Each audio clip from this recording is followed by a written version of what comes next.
କେମିତି କଟିବ ଆଜିର ଦିନ? ଅଗଷ୍ଟ 14 ତାରିଖ ଗୁରୁବାର। ଜାଣନ୍ତୁ କେଉଁ ରାଶି ପାଇଁ କେମିତି ରହିବ ଆଜିର ଦିନ।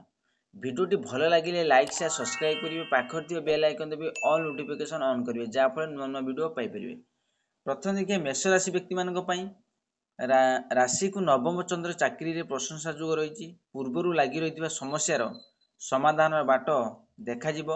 ଧନ ପ୍ରାପ୍ତିର ଯଥେଷ୍ଟ ସମ୍ଭାବନା ରହିଛି। ନୂତନ କର୍ମସଂସ୍ଥା ମିଳିବା ଯୋଗୁଁ ଖୁସିରେ ମାହୋଲ ରହିବ। ସେଇଭଳି ଦେଖିବା ବୃଷ ରାଶି ବ୍ୟକ୍ତିମାନଙ୍କ ପାଇଁ ଆପଣ ଅଯଥା ଖର୍ଚ୍ଚାନ୍ତର ହୋଇପାରନ୍ତି। ଆୟ ଅପେକ୍ଷା ଖର୍ଚ୍ଚ ଅଧିକ ହୋଇପାରେ। ପରିବାରର ସାଧାରଣ ସମସ୍ୟାକୁ ନେଇ ବିବାଦ ସୃଷ୍ଟି ହେବ। ଛାତ୍ରଛାତ୍ରୀମାନେ ଅଧ୍ୟୟନ ସମୟ ନିବେଶ କରିବାକୁ ଇଚ୍ଛା ପ୍ରକାଶ କରିବେ ନାହିଁ। ସେଇଭଳି ଦେଖିବା ମିଥୁନ ରାଶି ବ୍ୟକ୍ତିମାନଙ୍କ ପାଇଁ ଅଟକି ରହିଥିବା କାର୍ଯ୍ୟ ସମ୍ପୂର୍ଣ୍ଣ ହେବ। ଶାରୀରିକ ଓ ମାନସିକ ଖୁସି ମିଳିବ। ନୂତନ କାର୍ଯ୍ୟର ଆରମ୍ଭ ମଧ୍ୟ କରିବେ। ସ୍ୱାସ୍ଥ୍ୟର ଉନ୍ନତି ପରିଲକ୍ଷିତ ହେବ। ପତ୍ନୀଙ୍କ ସହ ଭ୍ରମଣ ଓ ବନ୍ଧୁ ମିଳନ ହେବାର ସମ୍ଭାବନା ରହିଛି। ସେଇଭଳି ଦେଖିବା କର୍କଟ ରାଶି ବ୍ୟକ୍ତିମାନଙ୍କ ପାଇଁ କର୍ମକ୍ଷେତ୍ରରେ କିଛି ନୂଆ କରିବା ପାଇଁ ନିଜେ ପଦକ୍ଷେପ ନେଇପାରନ୍ତି। ଭ୍ରମଣ ସମୟରେ ସତର୍କତା ରକ୍ଷା କରନ୍ତୁ। ପ୍ରେମ ସମ୍ପର୍କ ନିବିଡ଼ ହେବ। ବ୍ୟବସାୟୀଙ୍କ ପାଇଁ ଦିନଟି ଅତ୍ୟନ୍ତ ଶୁଭଦାୟକ ରହିଛି।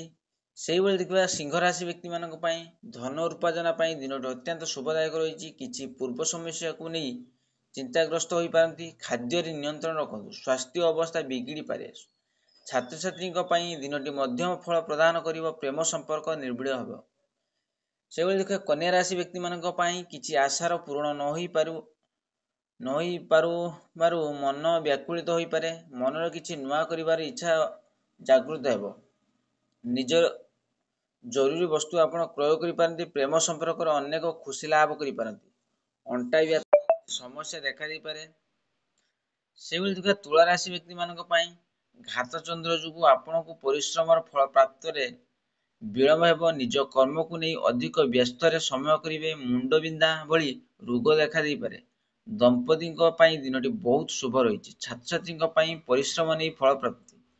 ସେଭଳି ଦେଖିବା ବିଛା ରାଶି ବ୍ୟକ୍ତିମାନଙ୍କ ପାଇଁ ପରିବାରରେ ଲୋକଙ୍କ ସହିତ କିଛି ବିଶେଷ ମୁହୂର୍ତ୍ତ ଅତିବାହିତ କରିପାରନ୍ତି। ବନ୍ଧୁମାନଙ୍କ ସହ ଆମୋଦ ପ୍ରମୋଦ ଦିନଟି କାଟିବେ। ବ୍ୟବସାୟୀମାନଙ୍କ ପାଇଁ ଦିନଟି ବିଶେଷ ଭଲ ରହିଛି। ଲାଭ ଯୋଗ ଅଛି।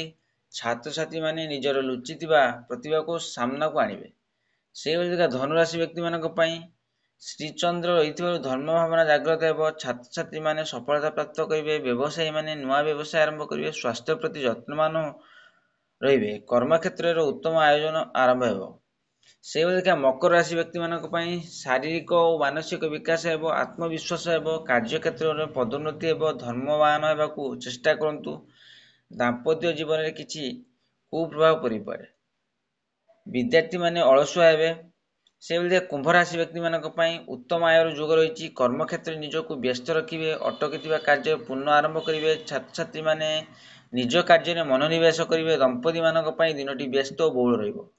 ଶେଷ ଦେଖିବା ମୀନ ରାଶି ବ୍ୟକ୍ତିମାନଙ୍କ ପାଇଁ କର୍ମ ଚଞ୍ଚଳ ହେବେ। ସ୍ୱାସ୍ଥ୍ୟଗତ ସମସ୍ୟା ଯୋଗ ଖର୍ଚ୍ଚାନ୍ତର ହେବ। ଚାକିରି କ୍ଷେତ୍ରରେ ପଦୋନ୍ନତି ଯୋଗ ରହିଛି। ମନ ଅଶାନ୍ତ ରହିବ। ଧୈର୍ଯ୍ୟ ହାରନ୍ତୁ ନାହିଁ। ବ୍ୟବସାୟୀରେ ମଧ୍ୟମ ଫଳ ପ୍ରାପ୍ତ ହେବ। ବିଦ୍ୟାର୍ଥୀମାନେ ବନ୍ଧୁଙ୍କୁ ପାଇ ଖୁସି ହେବେ। ଆଶା କରି ଭିଡ଼ିଓଟି ଭଲ ଲାଗିଲେ ଲାଇକ୍ ସେୟାର ସବସ୍କ୍ରାଇବ୍ କରି ବେଲ୍ ଆଇକନ୍